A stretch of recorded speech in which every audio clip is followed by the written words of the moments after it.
Hello. Hello. Hello. Hello. Let's go! Hey, kid. Dodge this.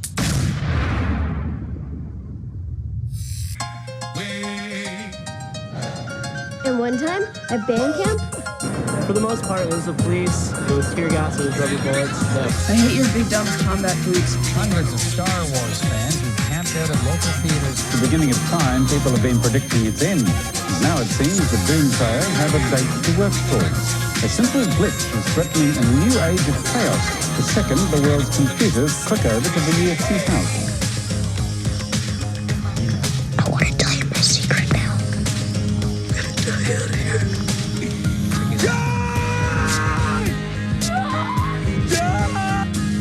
Napster hijacked our music without asking. They never sought our permission. I have the unfortunate responsibility to let everyone know that Owen Hart has died. Columbine, it was a good school. I mean, I just never pictured anything like this ever happening. Hi, and welcome to the High Fives podcast. Welcome to episode 101. Hi, Justin. How are you? I'm doing well, Mike. How are you? Oh, not too shabby.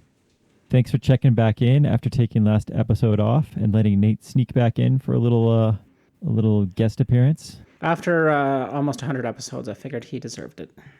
Don't be that nice to him. You at least have stuck around for all 100. He did bow out early, pre-milestone, so. Yeah, he's a fake. He's a phony. He's a phony. Phony, but love it. That's great. What's that from? That's Seinfeld? Phony? I think Seinfeld has a phony reference. I think the one I'm thinking of is from Family Guy. Oh, it's totally Family Guy. Yeah. Oh, that's topical because Family Guy came out in 99. Oh my That's what I God, learned. that's quite dated. I didn't realize it was that old. Using references from 1999. Do you remember 99? I do. I remember it like it was only 25 years ago.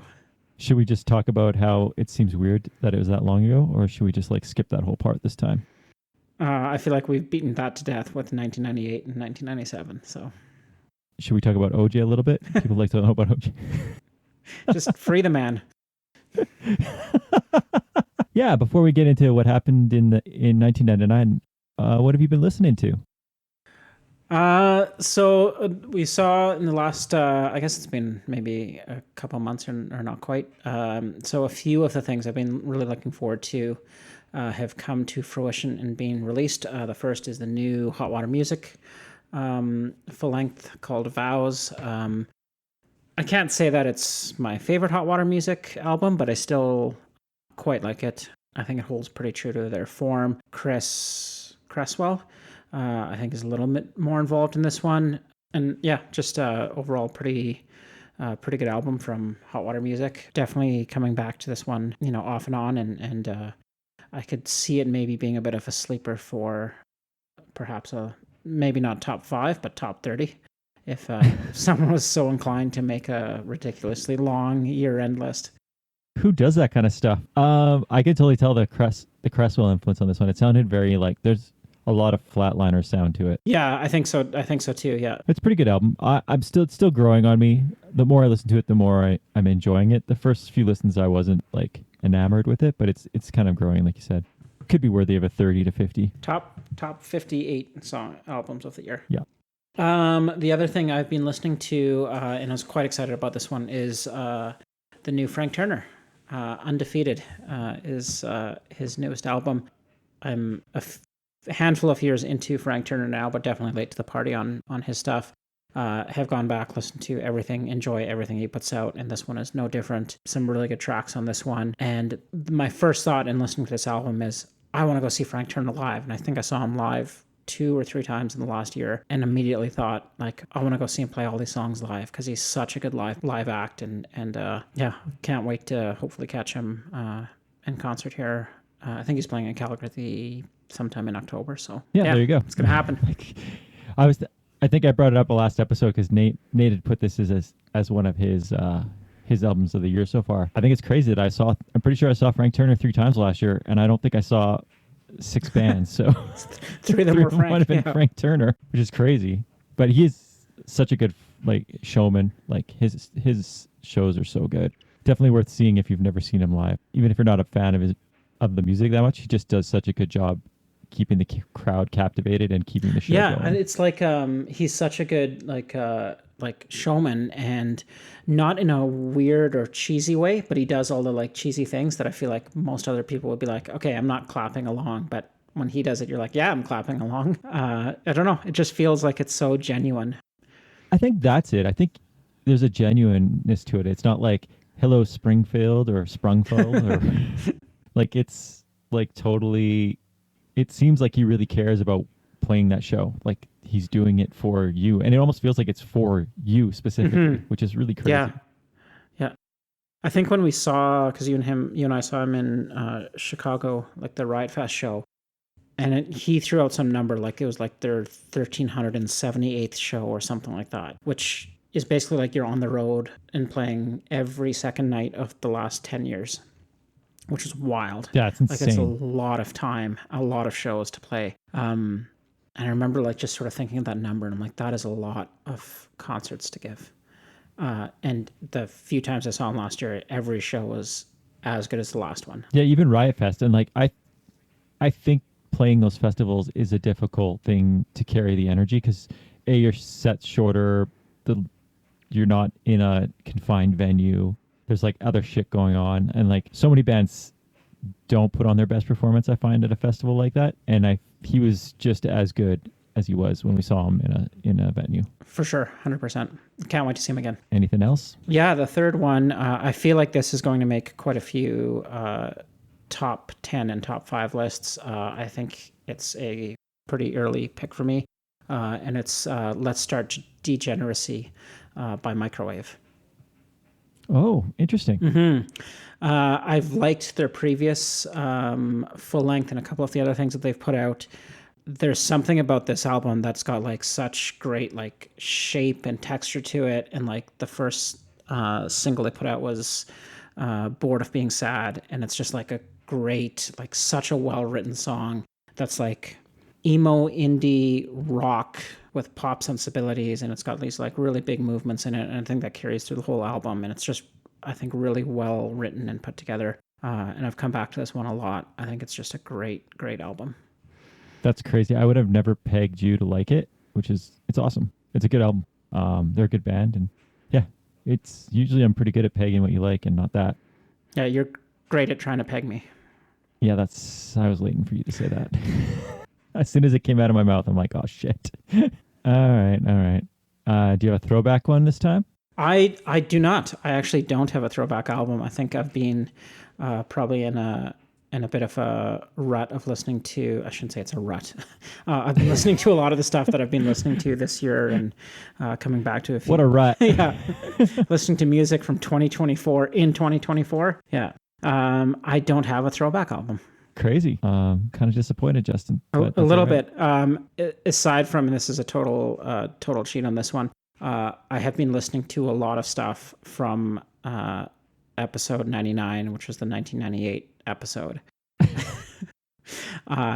which was just, I think, maybe just fun stuff to listen to and go back to. And I think there's like a big, like just kind of really hit that nostalgia nerve. So, controversial as it may be, I'll say it again. Twisted by Design's been getting probably a little bit more play since that episode, and well, Refused always gets a lot of play, so nothing new there. Yeah, sorry.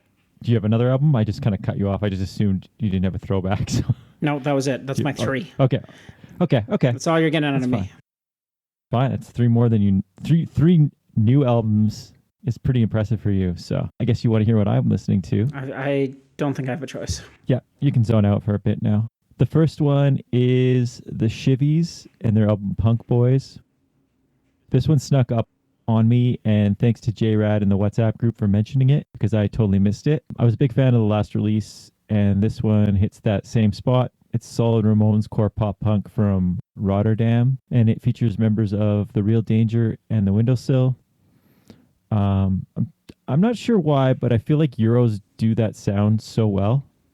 Like the whole pop punk, like Screeching Weasel homage sort of sound.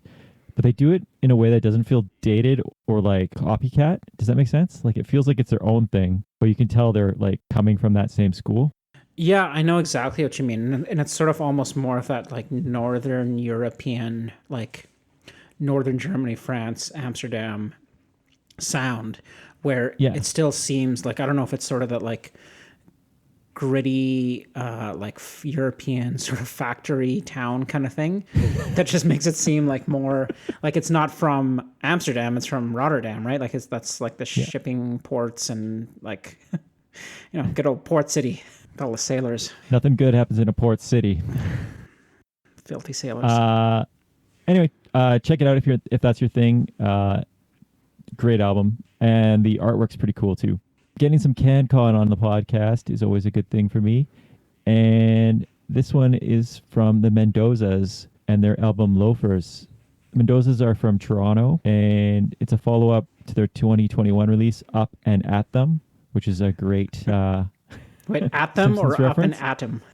No, Up and At Them. So Yeah. that makes it even funnier. Even better. It's a catchy melodic pop punk album that sort of steals from that fad and epitaph sound of the 90s.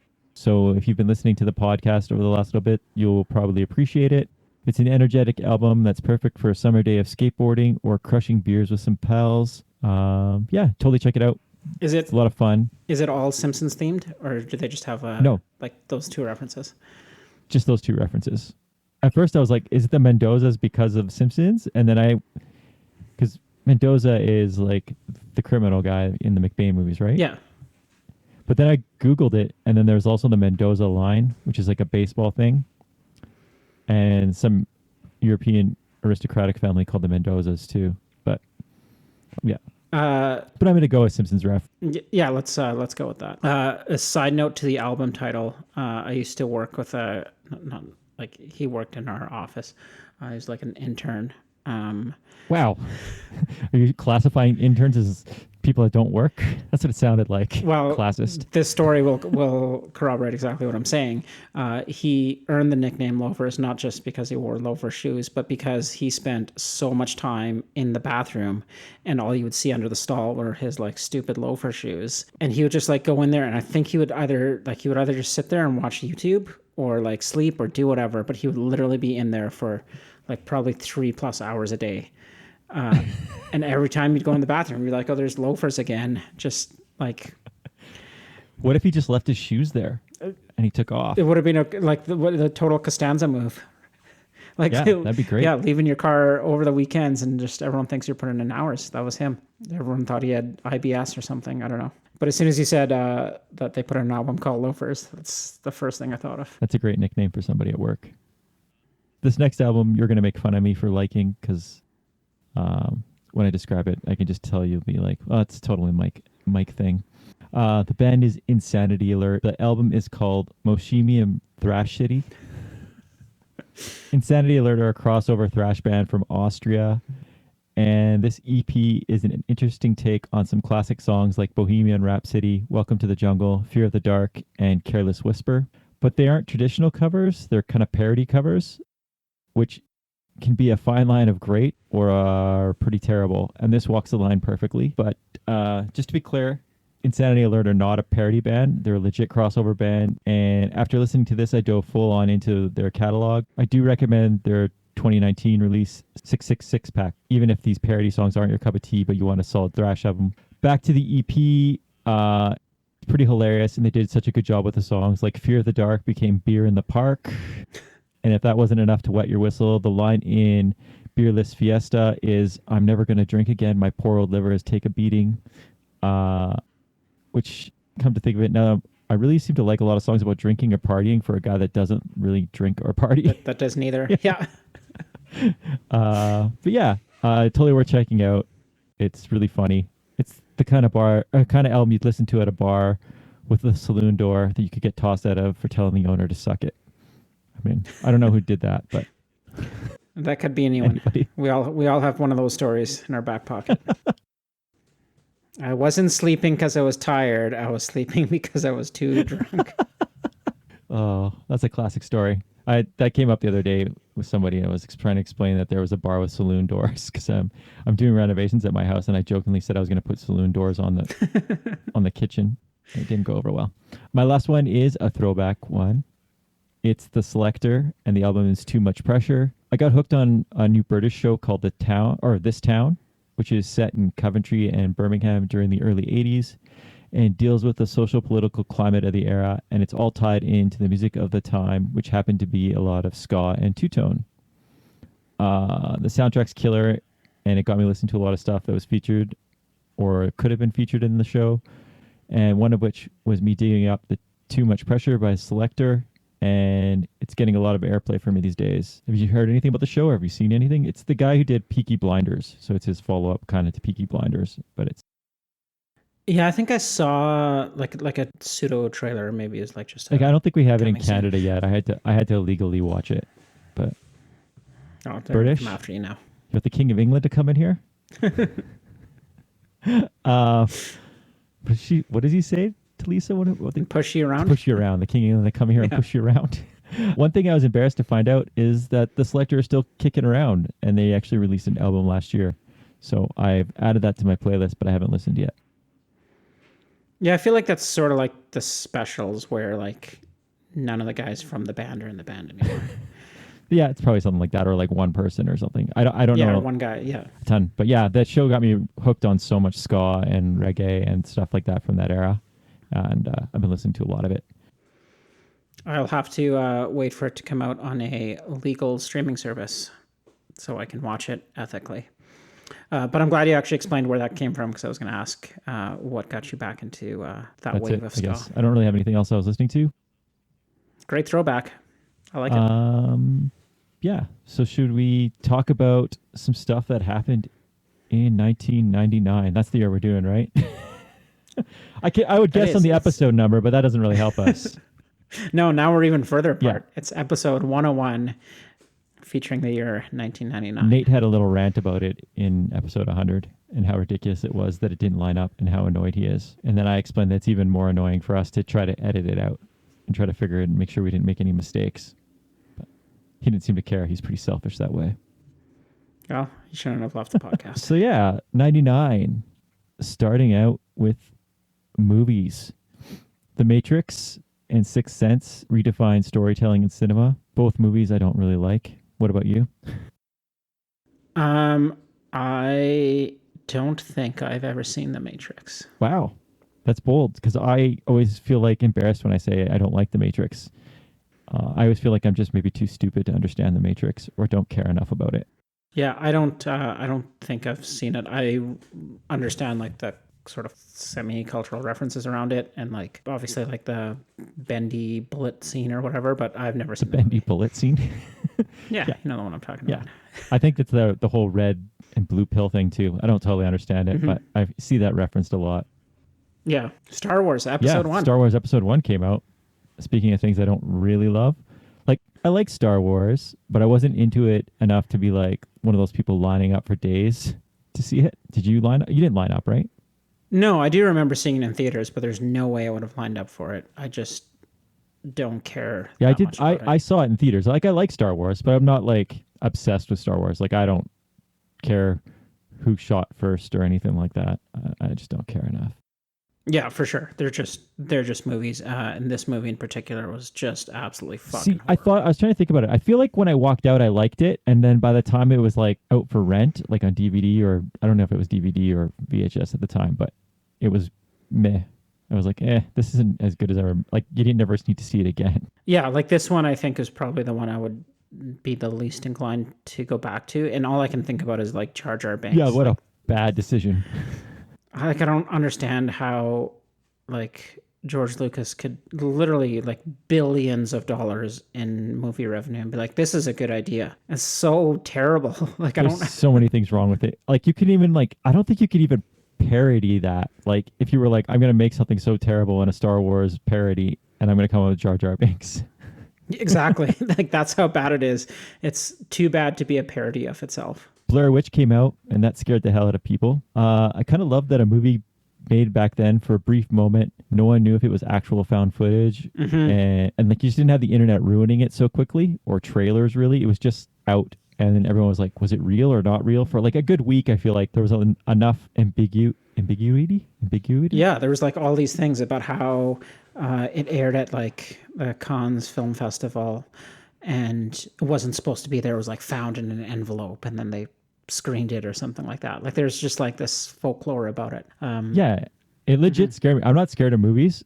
Like I like horror movies a lot. I'm scared of a lot of things, and I'm a wimp with a lot of things, as you can probably attest to. But like horror movies, I'm not scared of. And that one freaked the hell out of me when we first saw it. Yeah. I think we went to did we go to the drive-in to see that? I feel like we were at the drive-in for it. No, I remember seeing it at like the Globe Cinema in Kensington. Shout out to the Globe. More up my alley. American Pie came out. It brought back the teen sex romp comedy. I don't know what that says about me, that I was more into American Pie and 10 Things I Hate About You than either The Matrix or Star Wars, but I was. So I think I got free tickets to American Pie too. Did we get, like, we went to the premiere of it. It was good. I think so, yeah. That was one of the benefits of working at a record store. You get free tickets to things. On TV, Who Wants to Be a Millionaire came out, which was a big fad at the time. Like, I don't know if you could explain that to anybody now, like that people like sat around and waited for Who Wants to Be a Millionaire to come on during the week. And the show didn't like, there was no like definitive end in an episode. Like a guy could, or a person could start, and then you'd have to wait the whole week to see. Yeah, like he'd answer like 2 questions. They'd be like, that's all the time we got. Yeah. Sopranos aired for the first time and kind of changed TV drama for a bit. Like where I think that like is probably the tipping point where we started seeing TV almost like cinema. So I've heard. I have not seen The Sopranos. Really? No. Huh. And now I feel like I'm too far behind. It's too dated. I don't think you could go back and watch it. I don't think that's how I feel. Like I'm embarrassed because I've never seen The Wire, and I feel the same way. Like, oh my God, you haven't seen The Wire? Yeah, I know. It's crazy. Like, I'd love to see The Wire. I can't believe you haven't seen it. I can't go back now. Like, to not have watched The Wire at all. Like, just, like, even to have, like, bought season 1, 2, and 3 on DVD and to have never watched it at all. This is not a confession by any means. Shame on you, Mike. There's another person out there? Am I not alone now? Is that how I'm finding out? That you haven't seen it either? I've not seen it. No. I literally own the DVD, like the first 3 seasons on DVD, and never watched it. Jumping over to music, it continued to be all over the place, but boy bands and pop music dominated the charts with like Britney Spears and NSYNC and New Kids, or not New Kids on the Block. What's the other band? Backstreet Boys.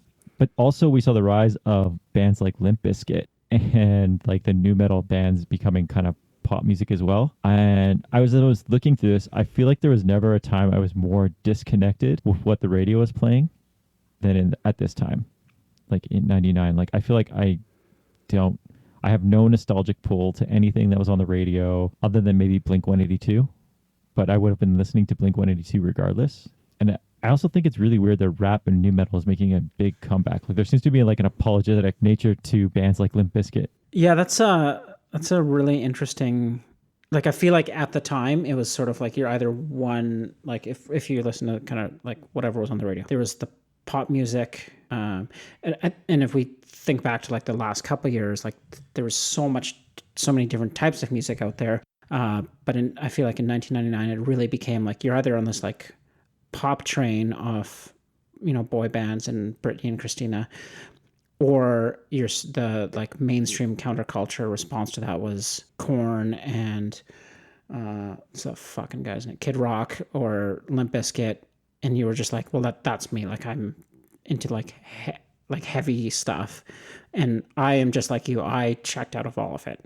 I didn't want to listen to any of that stuff. Yeah, it's really weird. Like I go back, like usually like before this, like even when we did 98, I was like, oh yeah, there's pop albums, but I was looking through like the list of albums and I was like, none of this jives with me at all. Like I don't like any of this shit. Like none of it I could go back and be like on a nostalgic trip and be like, oh, I like that album. Yeah, I do still like Limp Bizkit's cover of Faith, but that's good. Where I'll draw the line.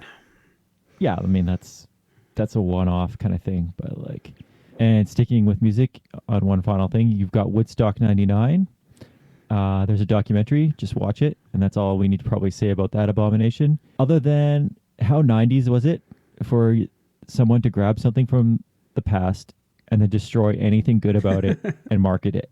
Like that's so 90s. Yeah, very much so. Like, yeah. I don't know if you have anything else about music or movies or TV.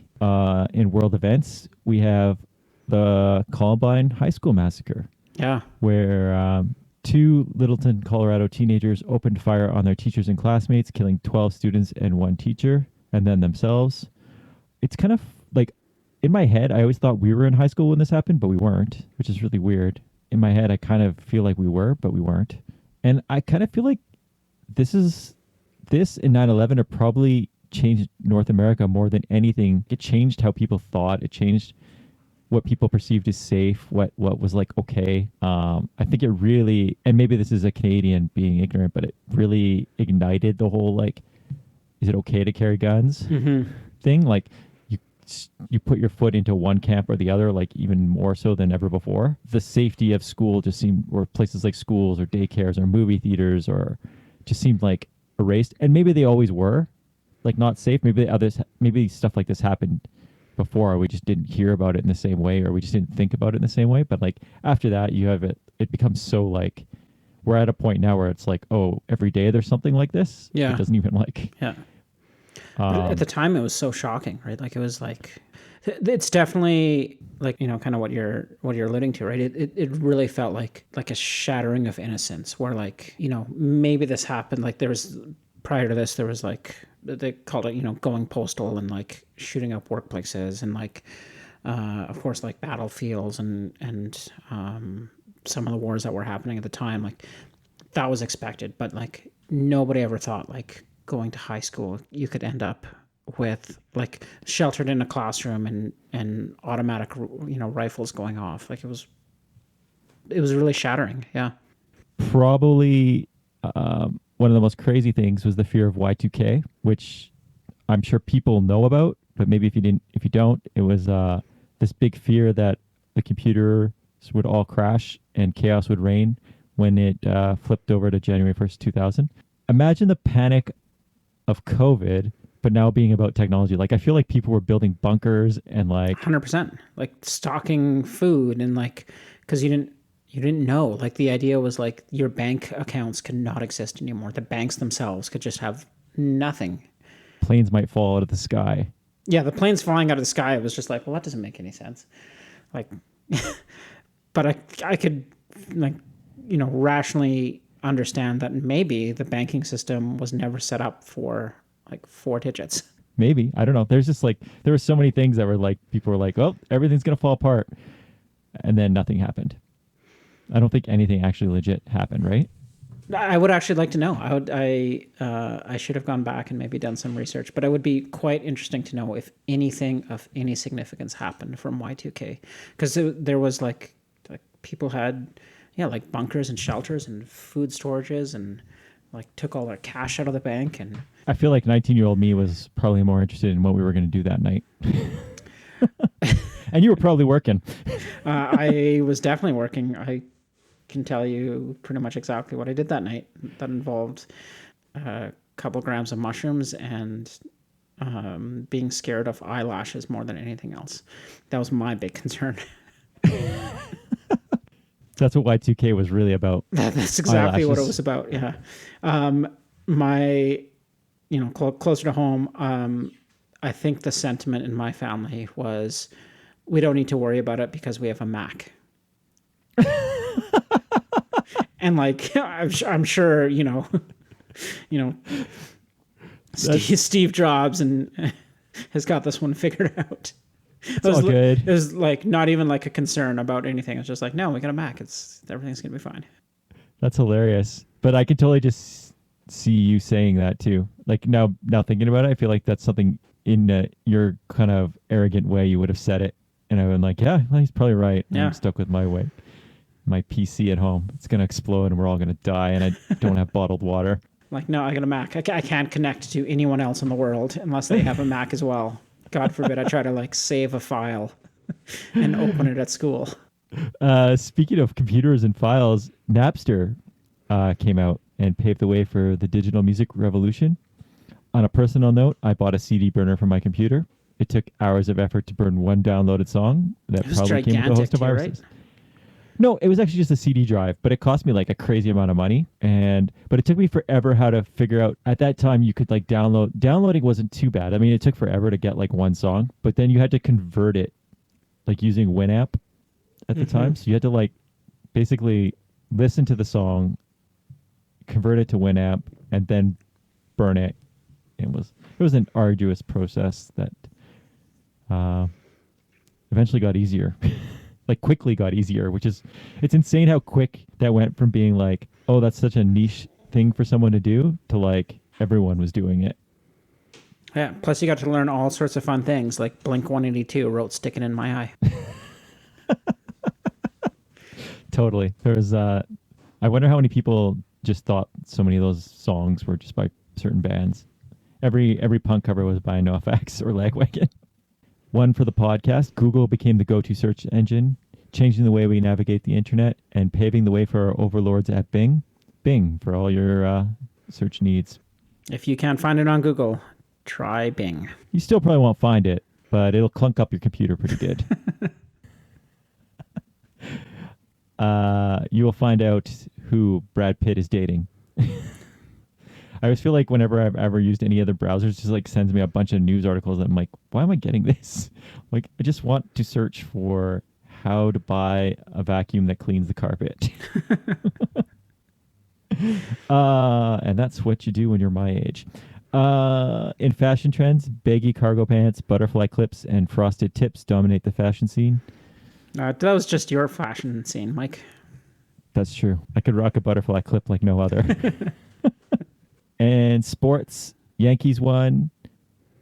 Denver Broncos won, which doesn't seem right in my head. Did the Denver Broncos actually win a Super Bowl? You're the football guy. Isn't the joke that the Denver Broncos never win? No, I think they had a good run back in the day. Huh. John Elway? Did Elway win a Super Bowl? Or is this like after he retired? I was going to say Manning, but that's much, much later. I have no idea. Says they defeated the Atlanta Falcons, which means that probably like Andre Rison and Deion Sanders. Oh, well, who cares? People that listen to this podcast don't care about that. No. Dallas Stars won the Stanley Cup. That was when Brett Hull kicked it in. Yeah, I didn't watch. I think that's the only Stanley Cup I have never watched. And I know exactly where I was when that happened. I was at a bar with Nate. And yeah, back when I used to be more fun. FIFA's Women's World Cup was held in the United States, and they won. And that was, I think, the first time that like women's soccer became a big thing. And I think that's all I have. Justin, do you have anything else about 1999? No, I'm glad we did touch on Y2K. I thought that was it was such an interesting like phenomena. What a wild time.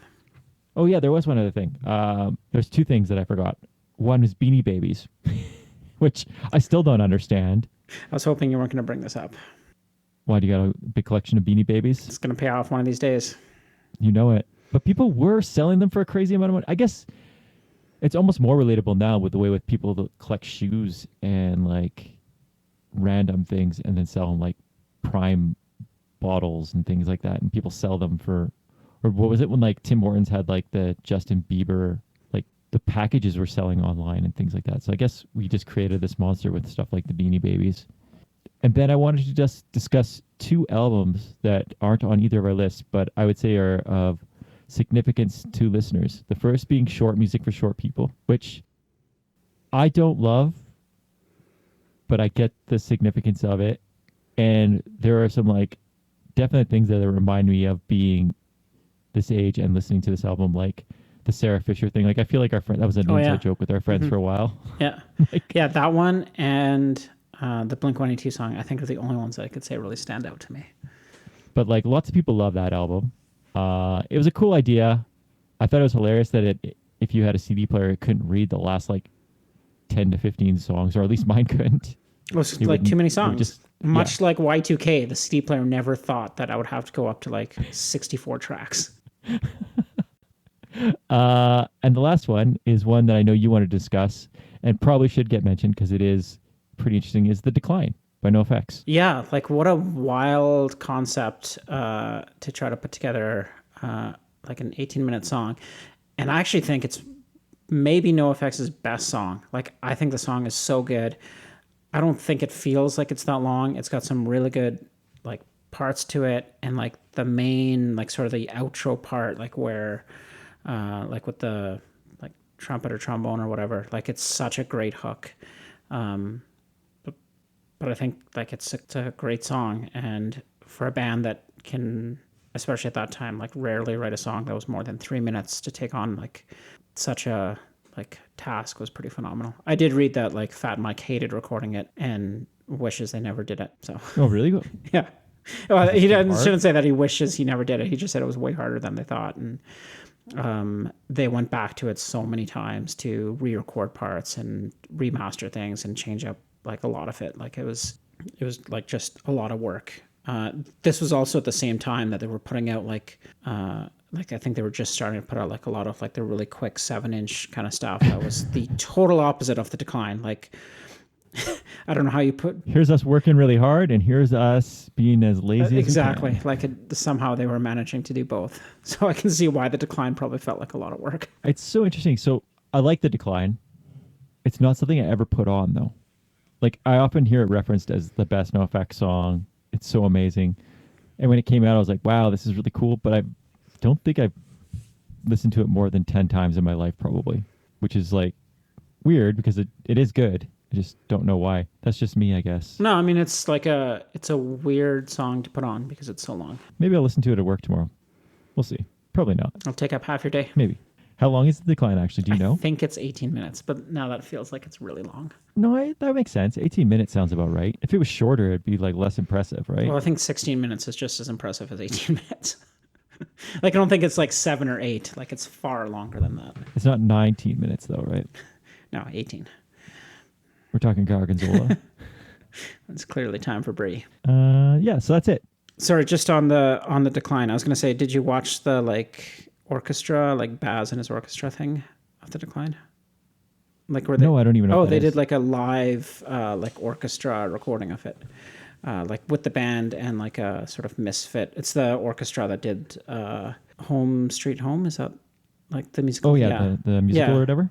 No, I didn't. Is it online? Yeah, you can watch like the whole thing on YouTube. I don't have 18 minutes to watch something. You just said you were going to listen to it. You just have to have it on. Okay. There's a loophole, I guess. I think it was recorded at Red Rocks Amphitheater. I think it's an amphitheater, which I think is in Denver, which is home to the 1999 Super Bowl champions. Oh, way to circle that back. That's why you're here, Justin. That's what I do. Tying up the loose ends. So many of them, I can only catch what I can. Yeah, well, we can't fix it in post like we used to. So you're just stuck listening to it. But yeah, let's get to our lists. All right, let's jump into it. The year is 1999. And despite what was happening in the world of radio shit rock or crappy fucking pop music, it continued to be a pretty good year for punk rock and all of its sort of subgenres and different sounds coming out of the punk rock scene. So I think my list is maybe a little bit more diverse than the previous years have been. So let's kick it off with a band that sort of I wouldn't call them an emo band by any stretch, but I can see how they sort of lend themselves to it. And this is their second studio album that they put out, hailing from New Jersey. The band is Saves the Day. The album is Through Being Cool. And I don't remember listening to this a whole lot in 1999, but it's one of those albums that I've come back to quite a bit. And they've put out a lot of, or at least, a few good albums since. I really liked, I'm drawing a blank on it. How am I drawing a blank on it? The next one. Stay What You Are? Stay What You Are, yeah. Like, At Your Funeral is such a great song. But I really like, I come back to Through Being Cool. And I think one of the things I like about it is there's some like there's quite a bit of like crunch to the guitars, and like Shoulder of the Wheel I think's got a pretty good riff to it. The song I ended up choosing was You Vandal. I just find it pretty catchy. I think they sort of lend themselves a little bit more to that emo sound just from being like a little bit more personal and like sort of introspective with the lyrics. So I can see how they definitely like fit into that. And of course, as you know, their sound progressed, they sort of became more into that and less into like a little bit like less into that pop punk or punk sound. But yeah, overall, I think it's a pretty good album. I like coming back to this one, not for a nostalgia reason, because like I said, I don't remember listening to it a whole lot in the time, but really sort of more reflective of that sort of, you know, general kind of sound and the sort of almost like the splintering of punk rock. And I think about like Blink-182 was probably as big as, you know, as from a pop punk standpoint or like a radio play. And I like that these bands sounded a little bit like that, like they had pop sensibility to their writing, but there was a little bit more to them, and it wasn't just like, you know, childish. It was a little bit more grown up, had a little bit more to say, not necessarily political by any means, but just a little bit more thoughtful in what they were trying to get across. So that's my first pick for 1999. It's Saves the Day. Yeah, a couple things that I touch on there. One, great album. Two, I don't think Saves the Day hit our group of friends the same way as, like, I always hear, like, there was a sect of friends I know that were really into Saves the Day, like guys like, I think the Northies were really into those kind of bands and stuff like that. But we, our little group of friends weren't so into it. But when Stay What You Are came out, I got really into them and went back and really, like, Through Being Cool is in my opinion, their best one. Because I think you're right. I think it has enough punk in it that it's still like exciting, but they're like, you can hear the tinges of where they were headed. And I know that like people that are big Saves the Day fans will like say the one before that's better, and there are great songs on it and stuff. But yeah, just Through Being Cool is great. And I do think like it's funny because they were more mature than, let's say, like they weren't singing songs like My Vagina or something like that. But their songs are so like, and this is of the genre, like hard on your sleeve kind of songs. And I always like, I make this joke a lot on the podcast, and I'm sure people are sick of it, but it's just like I can't imagine being like 45 and singing songs like singing these songs and like being able to feel the same way about it, because like they make sense when you're 20 years old, or even like from a teenager to like a young adult. They make so much sense, but like after that you're like, this is kind of cringy. But at the same time, it's like, I don't know, it's great. I still love them. So this is definitely one of those albums I go back to on a regular basis. Yeah, totally agree. I think there's something to it, and I also agree with what you said about, I think it's a better album, and there's you know, whether it's like Hollyhocks or Rocks Tonic Juice Magic, which is a great name for a song. Yeah. There's a lot of good stuff to listen to on this one. Cool. Great pick, Justin. Great pick. So my first pick, it's not a popular opinion, but I really disliked AFI before I heard this album and refused to even give it a shot until it was forced on me when I started working at the record store, and one of my friends kept playing it over and over again. The band is AFI. The album is Black Sails in the Sunset. And if I'm going to piss off AFI fans more, I kind of like the new AFI more than a lot of the older AFI stuff. Like, I like how they progressed. Like, I just could never really get into like their snot-nosed punk phase, like the first one, whatever. What's that Mohawk song? So whiny. Yeah. Right? Like, yeah. But as soon as I heard this album, I don't know, something clicked for me. Like, I just liked how they were a little bit, it's almost like they got more serious and they changed, and it was a little bit different than a lot of the stuff that I'd been hearing. The way the album opens with that chanting of "Through our bleeding we are one," it just sets the tone, and then it closes with "God called in sick today." And like, I remember hearing "God called in sick today" at the record store and sheepishly having to say, "Oh man, this is such a rad song. I can't believe I was wrong about this band."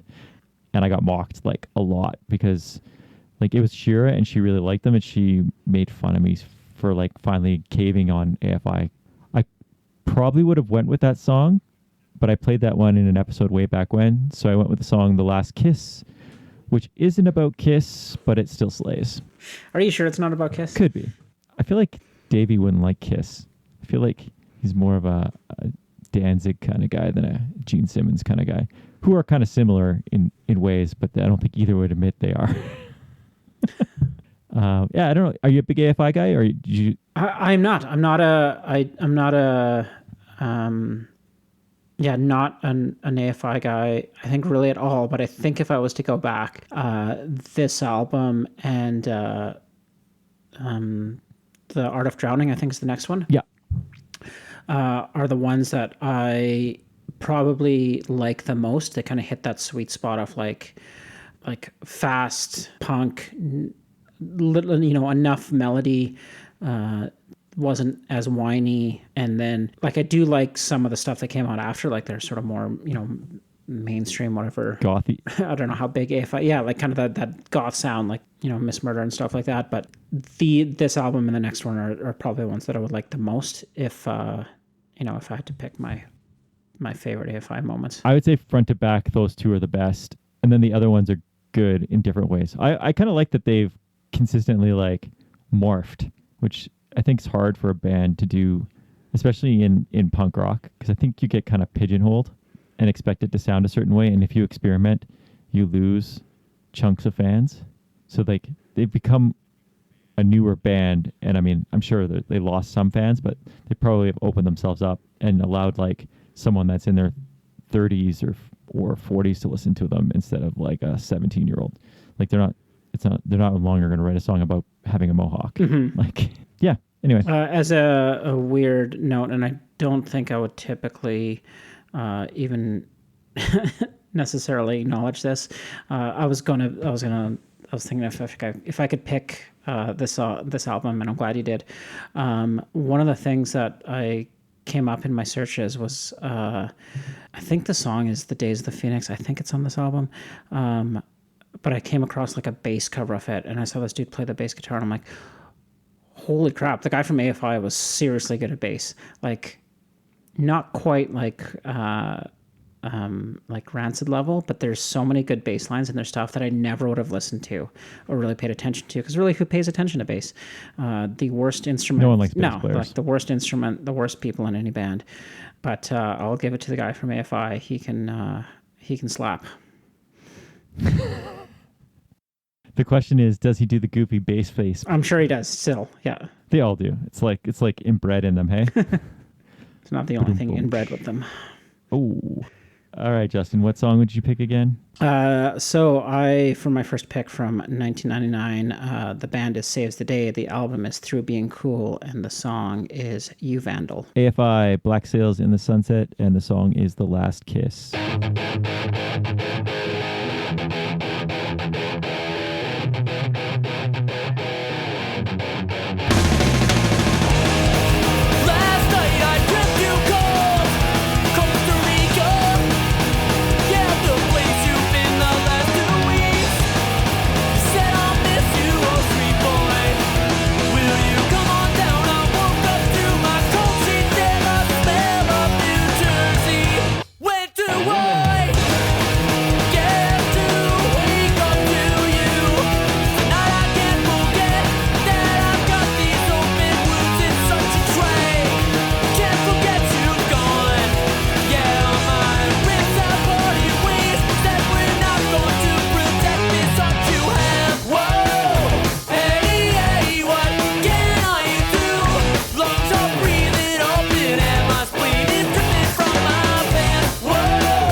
All right, great picks. We're off to a good start. Rolling into our second picks for the best albums of the year 1999. I'm going to continue on the emo or emo adjacent trend. This band, I think, is very much perhaps the epitome of emo, hailing from Kansas City, Missouri, which is not in the state of Kansas. The band is the Get Up Kids, and their second full-length album, Something to Write Home About. This came up a couple episodes again, Mike. I think you picked 4 Minute Mile for 1997.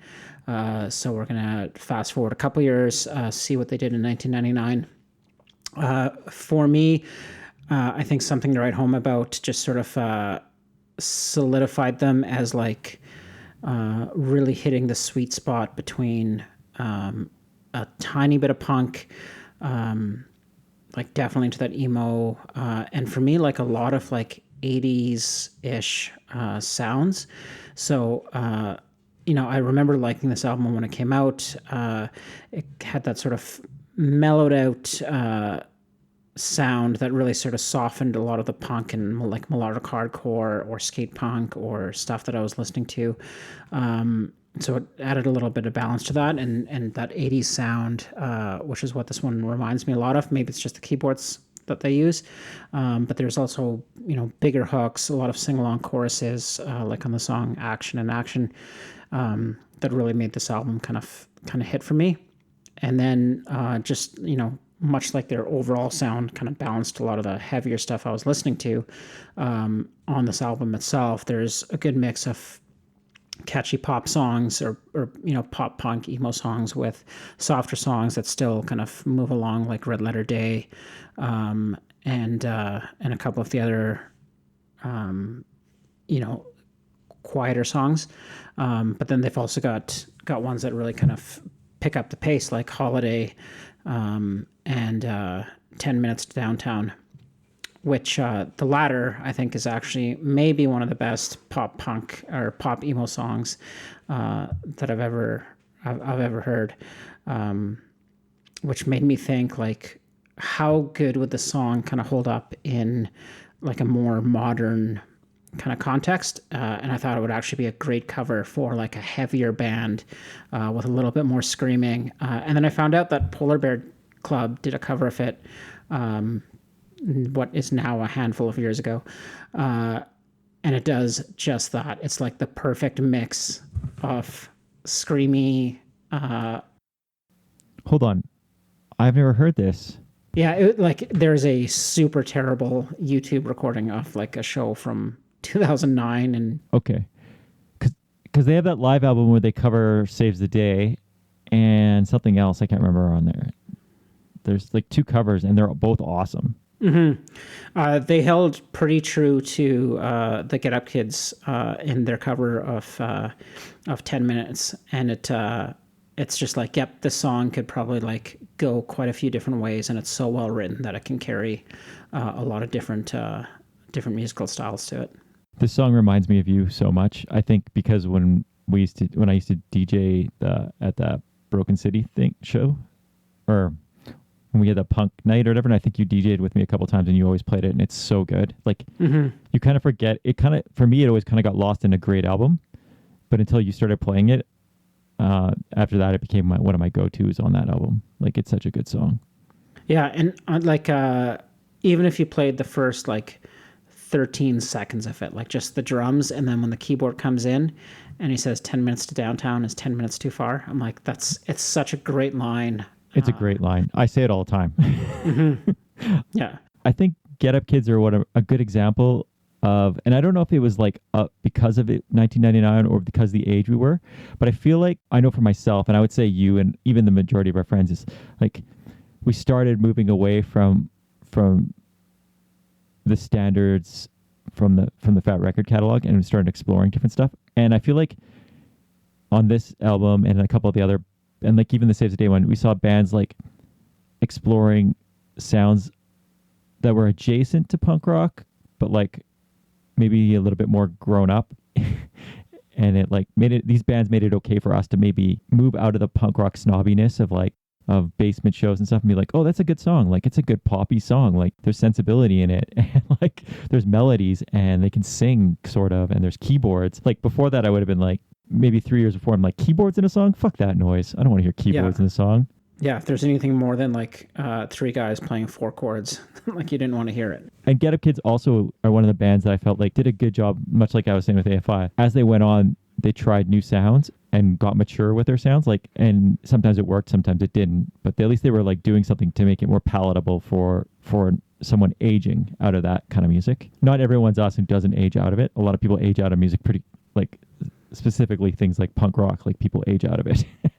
Yeah, and I could certainly see how this was like sort of that kind of like exit out of, out of the... Yeah, it's like a yield out. Fat records or skate, yeah, totally. Like you can't, not everyone wants to listen to Pennywise forever. Somebody does. Back to like when we saw them last, like I can safely say I don't ever want to hear that band again. Oh, Pennywise. I was like, yeah, like Pennywise again. I'm like, I didn't see Get Up Kids. I don't remember seeing them, but... No. A Pennywise show was so bad. It was. It really was. Like, and I don't hate Pennywise the way that like no, some not do. at all. I actually quite quite like Pennywise and was fairly excited to see them, and I thought it would be really fun. And like, there was a point in the show where I'm like, I feel bad for them right now. It was embarrassing. Yeah. I didn't want to. I like wanted to walk away, but I just felt like maybe I should stick around because they felt it was like watching your friend's band just die on stage as they try to do more covers. Yeah. Anyway, I'm assuming you picked 10 Minutes to Downtown. I did pick 10 Minutes to Downtown. Perfect song, Justin. Great pick. So I'll stick with the emo theme. I've tried really hard not to include this album and band on this episode, and I've talked about them so much, but it's honestly one of my all-time go-to albums. The album is Clarity. The band is Jimmy Eat World. It felt so weird not to add it. So that this morning I cut something else and put this on there. I really don't need to go into too much detail, but if you want to hear me gush about this album, just pick like every 10th episode, and I'm sure I've talked about it. Whether it's the exact moment I heard Lucky Denver Mint, or how it reminds me of driving to California with friends on a whim, or how for me This Is Heaven reminds me of breakups and exciting new romances, or even how I hum Goodbye Sky Harbor every time I'm in the Phoenix airport, which is like once or twice a year. Or maybe it's even how Believe in What You Want is the perfect song for almost any mixtape. And I know I've played this song on the podcast, but it's perfect. So that's the song I went with. And I don't think there's much I could say about Clarity that I haven't said, or Jimmy Eat World, but this is probably one of my favorite albums of all time. Yeah, I knew this would be on your list. No surprises. And I really was not going to put it on. Like, I was like, there's no way you can. I know. I just like, that's like lying then. Cause like, it's definitive. Yeah, I think I would have actually been upset if you didn't put it on there. Well, thanks. I'm glad you liked it. And whatever. That song's so good. It'll work. Yeah, and I think I'm not anywhere near as much of a Jimmy Eat World fan as you are, but I think this one would probably be my favorite album. Yeah, I think most people say Bleed American, but this for me is like still like so much better. Like Bleed American's great. Don't get me wrong, but this is definitive for me. All right. For the second picks in the year 1999. The band is the Get Up Kids. The album is Something to Write Home About, and the song is 10 Minutes. Jimmy Eat World, Believe in What You Want, off Clarity.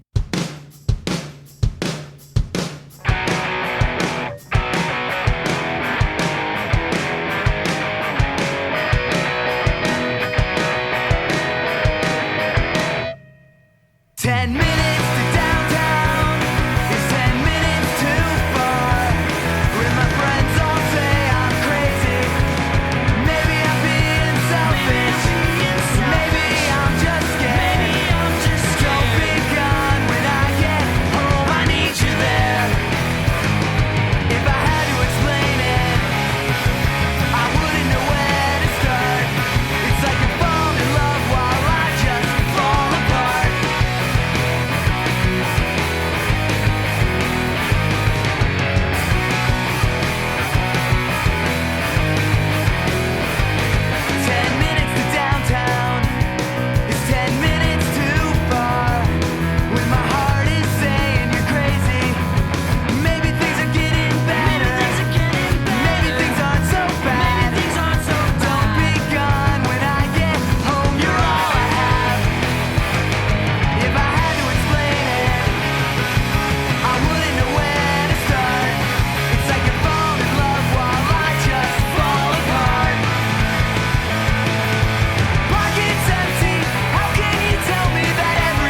right, let's carry on with our third picks. I am fulfilling some CanCon requirements, not by force, definitely by choice. This is a band from Montreal, Canada, who do not speak in French or do not sing in French. They may not even speak French. I have no idea. I'm pretty sure they speak French. The band is the Planet Smashers, coming out on March 16th on Stomp Records. The album is Life of the Party. I remember seeing Planet Smashers not in 1999, but in 1998 at the University of Calgary. I had a fake ID, and I saw them play at one of the bars on campus. It was actually our friend Dave's birthday. And I couldn't believe my fake ID worked. And then I drank a whole bunch of vodka slimes that were probably like $2 and didn't have any alcohol in them, but probably will be the reason for, diabetes later in life. But like, enjoyed the Planet Smashers. This album, when it came out, I do remember thinking like, oh, they've really stepped it up from the previous album. Just better recording, better quality, sounding more refined, and really just sort of like super energetic. Again, like one of those bands, like you can put on this album, it's maybe 24 minutes start to finish. Like it's so short, but every song is just like so fun. This album, that's the best way to describe it. This album is like a party. Like it instantly makes you happy. And it's like, and I agree, like I like the other Planet Smasher albums. This one was like such a big step up. Also, did you bring up that show just because you guys like to pretend I wasn't there? Specifically, I think Dave likes to pretend I wasn't there, even though I don't think you were. No, I 100% was. I don't know why you guys keep making this up. I know for a fact I was at that show with Gordo. You guys are just too cool to hang out with me that day. Or you had too many vodka slimes. I 100% was at that show. Can't it be both?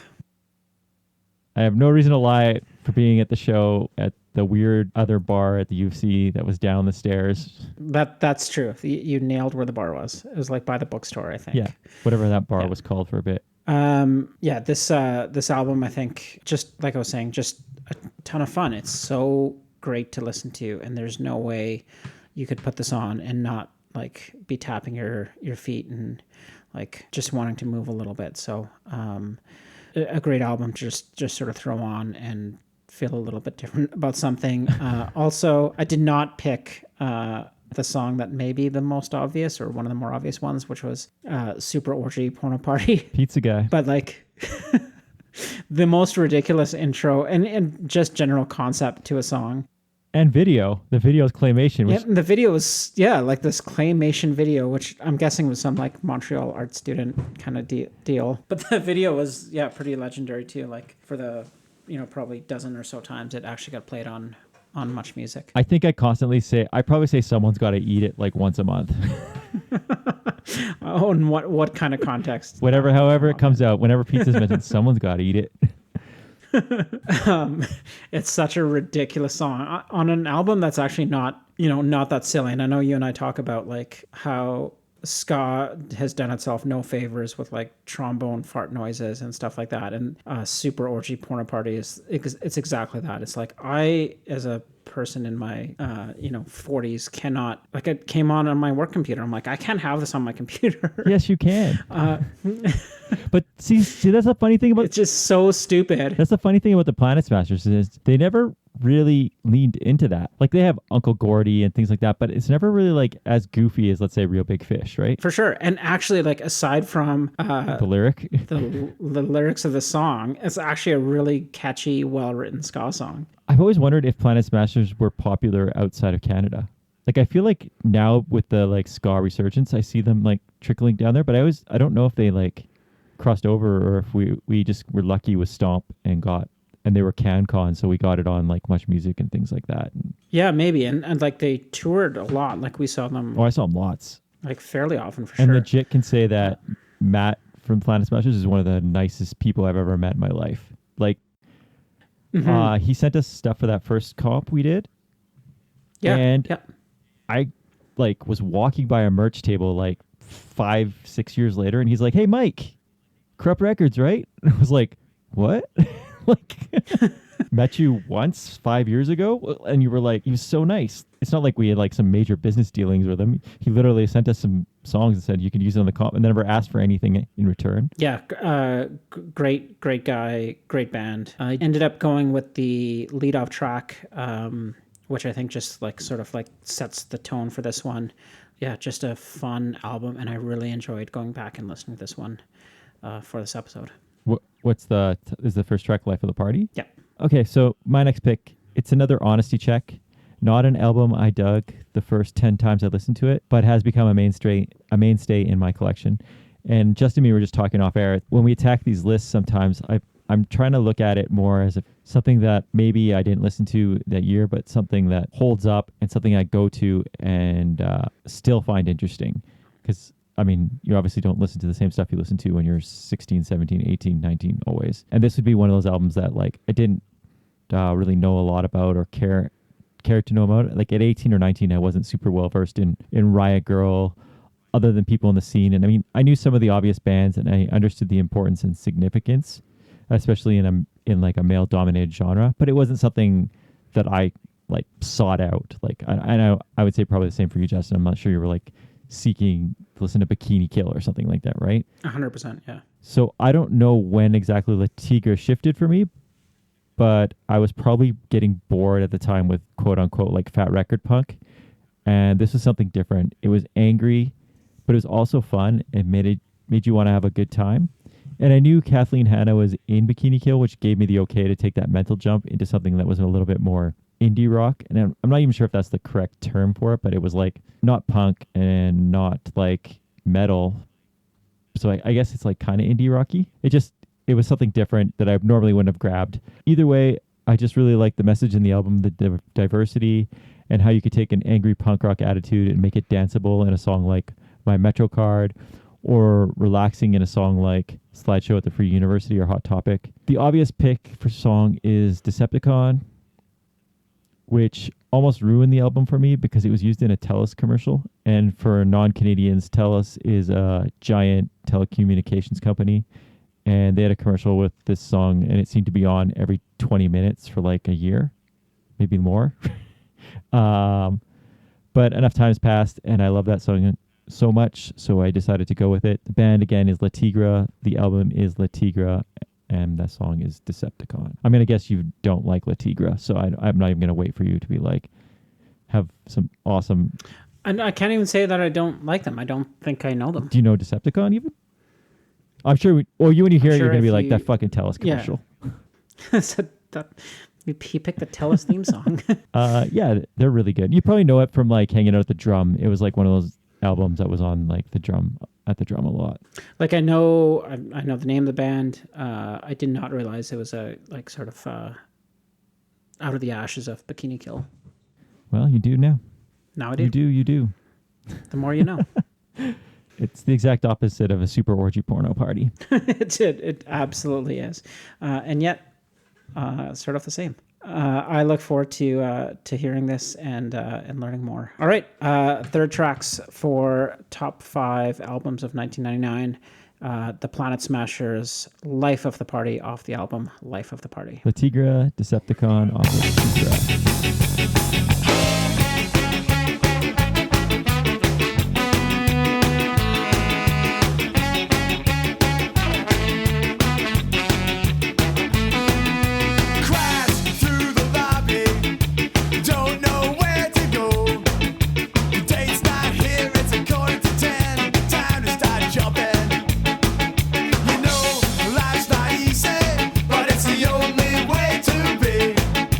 Maxing out the kite that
All right, rolling on to the fourth picks, and I am picking up right where I left off in 1997 with one of my favorite punk rock bands. This is 1999, Justin. I know, where I left off in 1997, which... So I'm, reviving the sort of, it's been 2 years and they've put out a new album. The band is No Use for Name. This is their third release. It is More Betterness, coming out in October of 1999, of course, on Fat Records. More Betterness has a lot of really good songs that I actually forgot were on this album. Like Life Size Mirror and Chasing Rainbows. Not Your Savior, I think, is a great way to kick off an album, especially if you like... soccer or football, as they say everywhere else. And who doesn't love a good sound clip?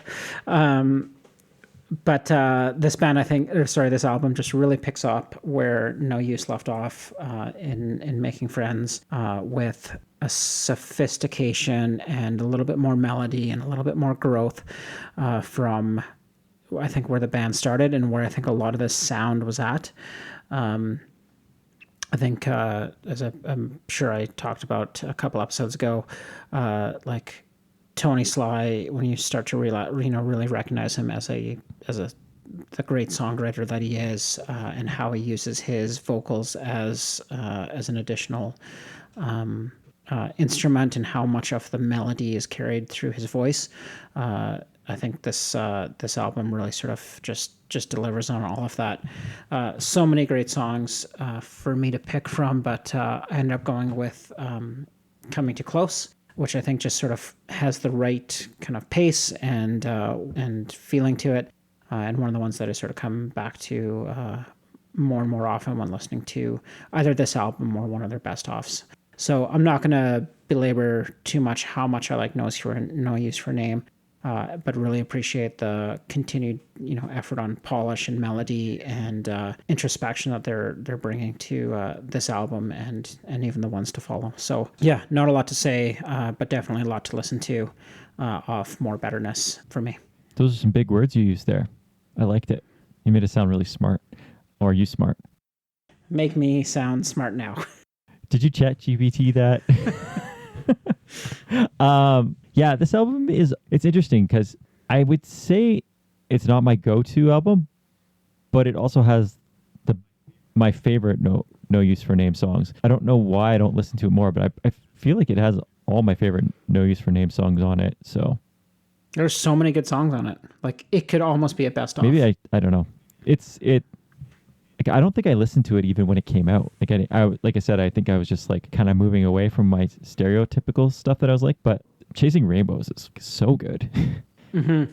And I know in a couple of episodes back we did talk a lot about the Tony Sly tribute album, and I feel like maybe half that album is songs off this. Yeah, I believe it. Like this song, I think if you're looking at it back in time, this is the shift when they became less of a skate punk band and more of like a pop punk band. I think more like, no, not pop punk's not the word, but I guess they matured. I guess but not to say that the lyrics in the other albums were dark too. So I don't know what it was. Maybe it was just the melody became more like a. Yeah, I think that's really what Tony started to find, was just like how to really use his voice as a melodic instrument. This album also has Fairy Tale in New York. That's like, what a great cover. Which, such a great cover. I'm not a big, I don't even know if this, I was going to say, I don't think this constitutes as a Christmas song, but this might be my favorite Christmas song of all. I think it's considered a Christmas song. I think so. I would say it's a Christmas song. Yeah, I mean, like, it's really good. Like, I feel like, I don't know why I don't listen to it more. Like, I really do. I think, like, almost all the songs off it. Like, there's nothing that I'm like, ugh. Well, I'm going to switch it up a little bit. It's a little, if you're looking for melody, this is maybe not the one for you. The band I'm going with is Orchid, and the album is Chaos Is Me. Again, this isn't an album I glommed onto until way later, maybe even like 3 to 5 years later, but it's one I listen to all the time. And it's one I picked up because it's a band name I heard tossed around a lot for a long time. And two, I just love the artwork on it always. Actually, the artwork for all their stuff's really good. This one looks like a poster for a sci-fi horror flick. It's got a little skull in it and some circles. It's just looks really cool. If you aren't familiar with Orchid, they were a screamo band from Amherst, Massachusetts, and I feel like they're one of those bands, and maybe Justin can attest to this. There was a point there pre-internet where you would hear a lot about bands but never really know anything about them. Like there might be one kid or two kids in your friend group who had like a tape or like a 7-inch, or they had a shirt or something. And I feel like Orchid was one of those bands I heard a lot about, but then like I knew what the logo was like and I knew what they sounded like, but never actually hearing them. I don't know if you can attest to something like that. Maybe not so much with Orchid, but do you know what I'm talking about with like bands? Yeah, 100%. Where like off a band, you just don't know the band. Yeah, and it was totally just because like some kid like talked about them a lot and like, oh, like they're important, but you didn't really know anything about them other than that they were this band. But when I did get access to it and did enjoy it, Chaos Is Me is a crushing barrage of blast beats, varying time signatures, deathly screams, and it's everything I love about that genre. I know they're considered one of the like godfathers of screamo, but they also don't like that term for some reason. But when you listen to it, you can tell how they were kind of like doing something a little bit different than a lot of bands at the time were doing. Now it's something that's been done a lot, so it's kind of interesting to see if you've never heard them, what someone might think. Yeah, I don't think anyone likes the term screamo except for maybe Under Oath. Yeah, actually, I can. And the Devil Wears Prada. Yeah, like emo and screamo have such a bad connotation to them. I think just because of what came out of it. So, yeah, I think you'd much rather be referred to as a hardcore band, right? Yeah, for sure. That's like every band was like, they won't even say that they're an emo band. Somebody should take back screamo. It should be re-owned. I went with the song New Jersey versus Valhalla. It's the first song I heard of theirs via Napster download, and it wasn't in '99. Much to your point about not knowing the band, I don't know Orchid. In my head, I'm blending them with like ISIS and Botch, but I think that's also... Yeah, I think the same sort of fan groups would have liked them, but they don't sound like either of them. But the people that like Botch would have definitely liked Orchid. I'm also just basing this on like one word, probably all lowercase spellings of their name, perhaps in like a calligraphy sort of font. No, it's more of like a old movie monster font. But yeah, it's if you saw it, I bet you know the logo. It's just they were just one of those bands you heard about.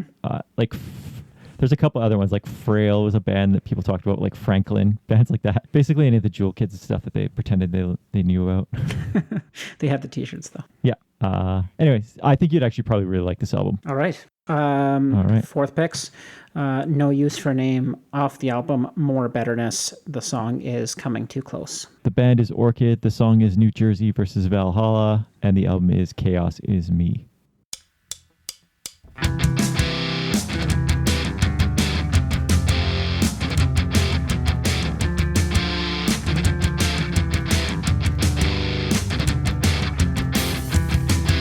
Time when you would come and go. Now there's no time left to react. Just as it starts to heal, it comes a bitter end. Well, you were all ready to leave my side, and then you're coming too close, and I can't pretend that I'll pick you up or let you come in again. We've been through this before, so please understand that nothing in this heart can save you from the pain you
we made it to the end of the episode.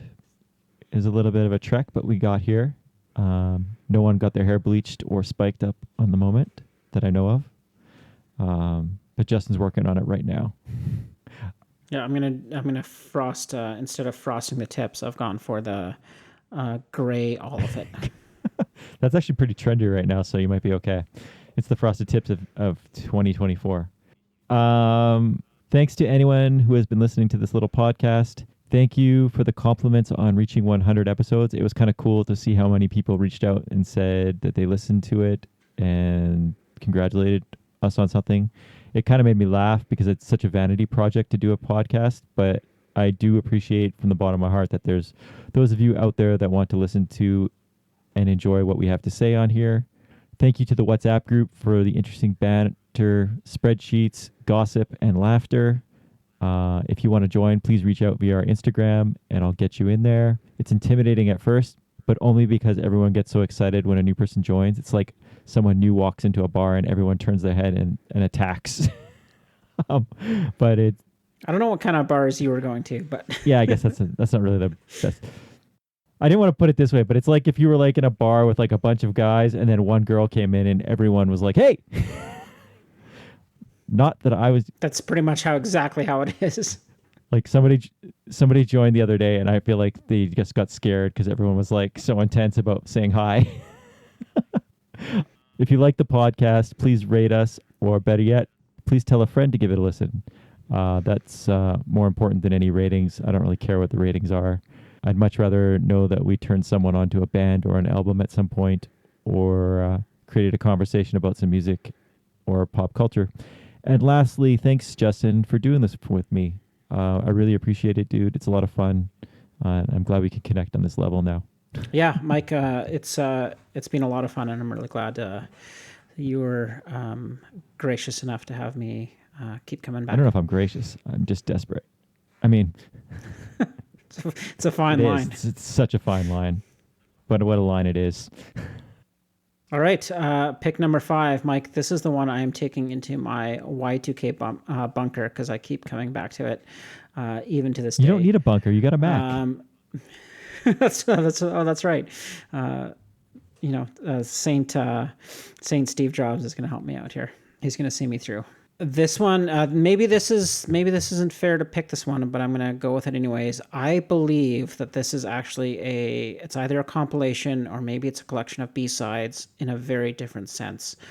I think this is a collection of B-sides where Russ Rankin just took all the sound clips that he had gathered and wanted to put on previous albums and put them all onto one.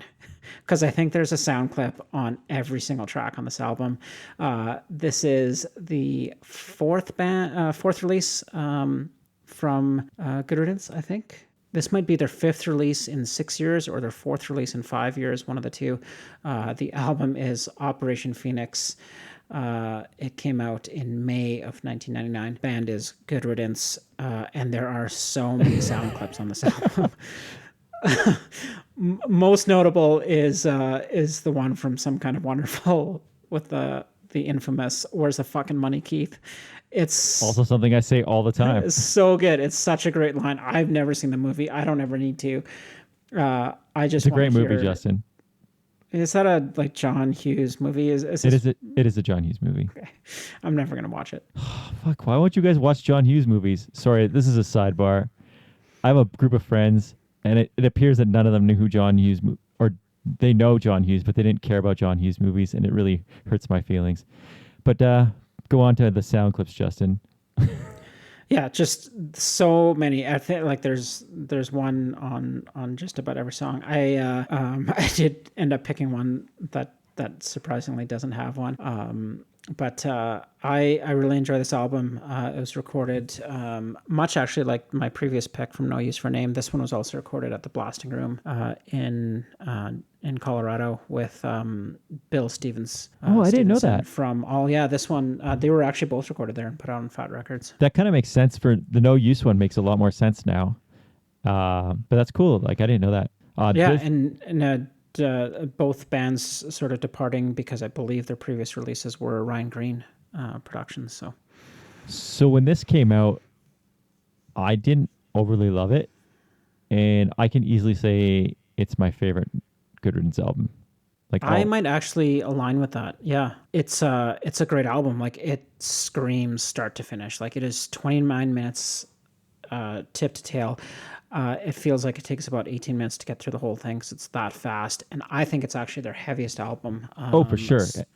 Like a lot more throwback to sort of the early days of hardcore, like Gorilla Biscuit style, like just verse, chorus, maybe a breakdown, or maybe that's the end of the song. It's a minute long, and half the song is sound clips, and the other half is like outros of just like guitar feedback. I love how angry it is. Mm-hmm. And like, I don't know. It's just, I really, like I said, when it came out, I was like kind of disappointed. I was like, oh, this is too, they lost their melody. They lost their, like, what was good about Good Riddance. Just listening to it, it's so good. Like, yeah, it absolutely just like it rips. It's such a good, maybe not like the best, maybe an interesting thought, maybe not the best Good Riddance songs, but the best Good Riddance album, or vice versa. I can't decide. Yeah, actually, that's a good. Oh fuck! It's both, kind of. yeah. In a weird way, it is a little bit of both. I actually picked one of the songs that dials back and finds a little bit more depth, more melody. And the song I chose was "Letters Home," but I could have easily gone with "Shadows of Defeat" or "Heresy, Hypocrisy, and Revenge." There's a lot of like standouts on this one, or listen to the whole thing if you got half an hour to kill one day, because it's a great album. Good pick, Justin. Great pick, actually. So I don't know if there's anything else you want to say before I jump into my pick. There's not. No sound clip you want to add? We'll add it in post. Okay. Punch it in. Sweet. My next pick's going to sound kind of very different than Good Riddance. This is a band I've talked about on the podcast a few times before, and I don't know what there is to say about American football that hasn't been said before. And I'm talking about the band, not the sport.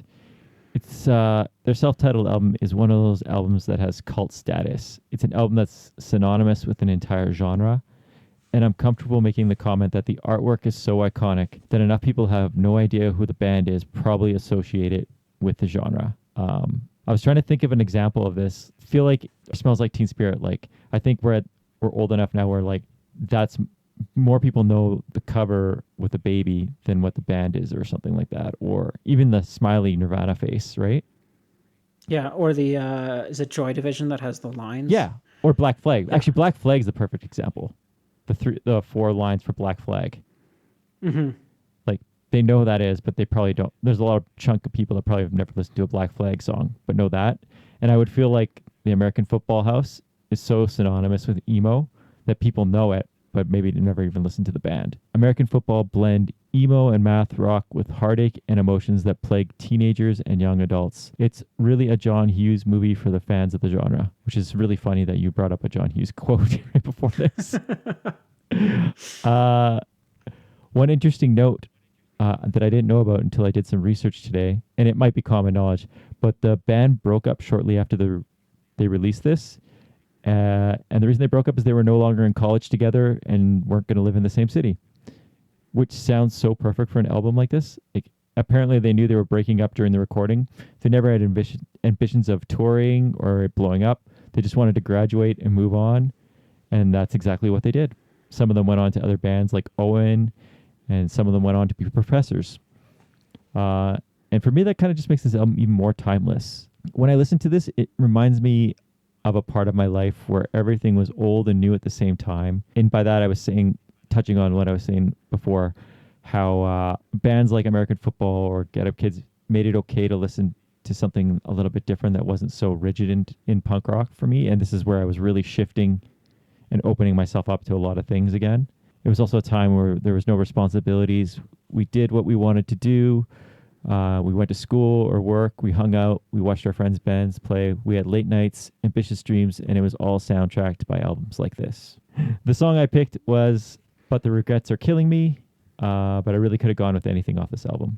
Do you have any thoughts on American Football? I do, yeah. They are, again, like I wasn't, aside from maybe dabbling into the Get Up Kids, like I was still very much in like punk rock and then leaning more into melodic hardcore and discovering more hardcore stuff and really leaning into that heavier side of things.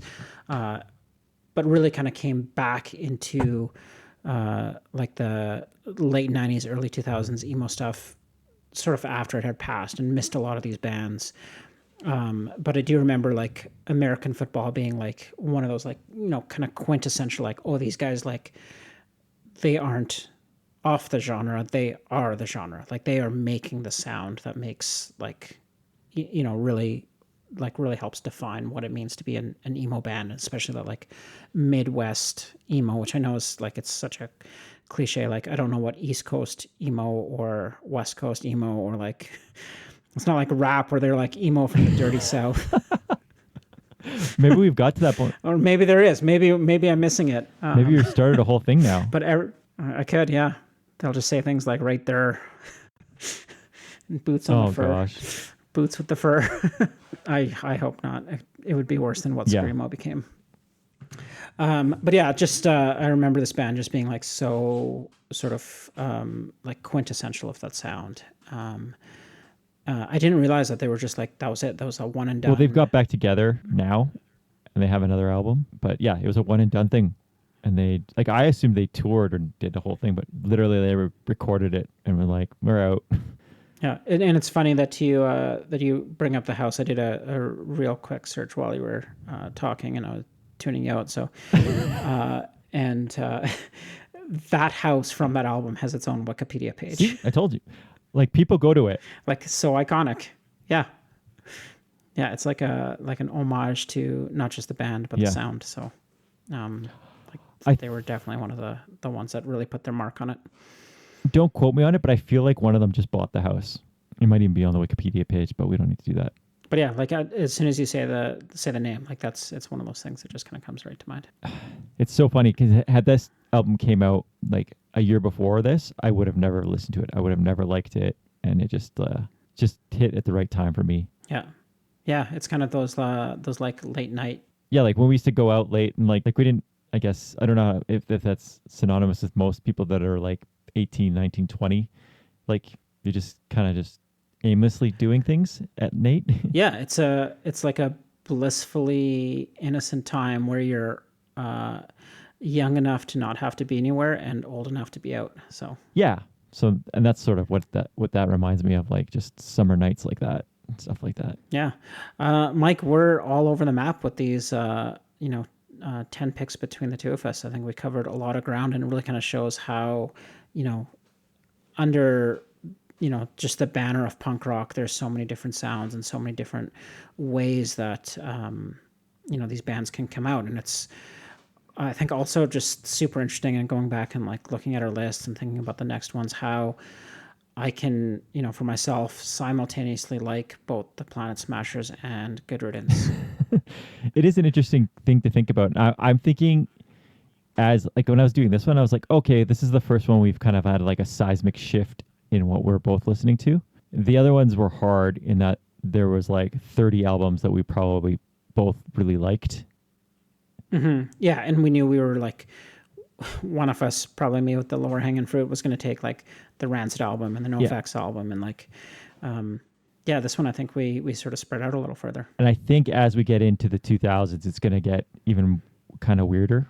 Yeah, because the ability to find new music via Napster and the internet became such a thing, and also like the openness of getting a little bit older and not being so pigeonholed into liking things, but at the same time, like someone like me became probably more snobby about what I liked and didn't like, just because I turned into a record store snob for a small bit there. Admittedly, I mean, it'll just be interesting to see. Like, I'm almost more. Originally, I was very excited to do the '90s and do the nostalgic trip, but as we were doing this, I was like, it'll probably be more interesting once we get into those 2000s episodes, because the shift between all of us will be a little bit different, and the lists I think will be a little bit more diverse. We will find out if we survive Y2K with episode 102 next. I don't have a Mac, so I don't know. I'm dead. The robots have come for me. Your Dell just couldn't cut it. All right, Justin, tell us your song. Oh, that's what I'm supposed to do. Final pick for the year 1999. The band is Good Riddance. The album is Operation Phoenix, and the song is Letters Home. American Football off their self-titled. The song is But the Regrets Are Killing Me. Thanks for listening, everybody. Stay cool. Be excellent to each other.